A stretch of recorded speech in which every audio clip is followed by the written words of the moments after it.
முன்வைக்கப்பட்ட முறைப்பாடு தொடர்பாக இப்போது விசாரணை நடைபெற்று முடிந்திருக்கிறது. காத்தான்குடி நகர சபையினுடைய குறைகள், குறிப்பாக மக்களுடைய தேவைகளை நான் தொடர்ச்சியாக சுமார் பல வருடங்களாக எழுதி வருகிறேன். அந்த அடிப்படையில் மக்களுடைய தேவைகளை இனங்கண்டு அவற்றினை தெளிவுபடுத்துவதற்காக எழுதிய சில செய்திகளை வைத்து எனக்கு எதிராக காத்தான்குடி நகர சபை குற்றம் சாட்டி இன்று விசாரணை நடைபெற்றது. என்னோடு சேர்த்து என்னுடைய நான் எழுதிய செய்திகளுக்கு சில பின்னூட்டங்கள் எழுதியவர்களையும் சார்பாக எழுதியவர்கள், எதிர்ப்பாக எழுதியவர்கள் போன்ற பலருக்கு இன்று விசாரணைகள் நடைபெற்றது. அதில் என் மீது வைக்கப்பட்ட குற்றச்சாட்டு, நான் எழுதுகின்ற செய்திக்கு பிழையாக வருகின்ற கமெண்ட்களை அளிக்குமாறு என்னிடம் அந்த கோரிக்கையினை விடுத்தார்கள்.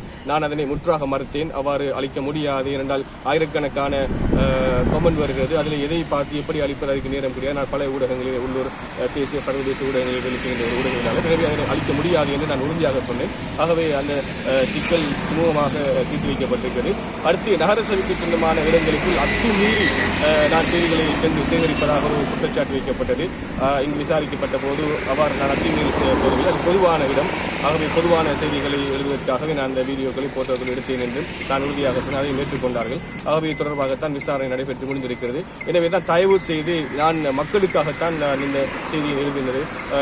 வீதியில் மின் பிரச்சனை, பொதுமலை சுட பிரச்சனை, திறனாய் பிரச்சனை, டெங்கு பிரச்சனை, அதுபோல ஃபயர் வாகன பிரச்சனை போன்ற குறிப்பாக ஒன்றை சொல்கிறேன். கடந்த வாரம் நான் செயலாளரை நேரடியாக போய் சந்தித்து 24 மணி நேரம் இந்த வாகனத்தை தயார் நிலையை வைத்துக் கொள்ளுமாறு சொன்ன ரிக்வெஸ்டை கூட எழுதியிருக்கிறார் தான் இப்போது முறைப்பாடு செய்திருக்கிறார்கள். எனவே நான் ஊடகத்தையும் ஊடகங்களையும் அடக்க முடியாது என்கிற விஷயத்தை நான் முறைப்பாடுத்தவர்களுக்கும் தொடர்பானவர்களுக்கும் சொல்லிக் கொள்கிறேன்.